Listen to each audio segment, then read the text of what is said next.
খাইতে করে কি ওয়াও জোস সিনারিও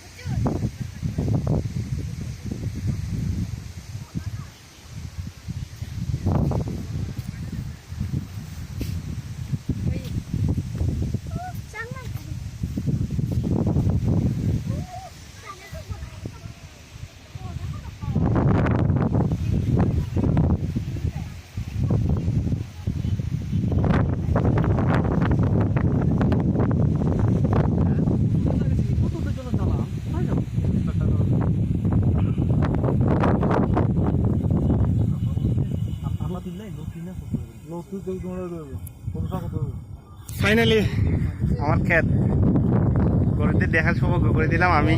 আসলে এখানে 1.5 কোটি টাকা খরচ করে কচু ক্ষেতটা বানালাম। কেমন হলো বন্ধুরা? আর এই যে এরা দেখতে আসছে, এই কেমন লাগতেছে আমার কচু ক্ষেতটা দেখে? না না, আমি টাকা দিয়ে ইনভেস্ট করছি, এই বেলালরা এসে এগুলো ইয়া করছে আর কি।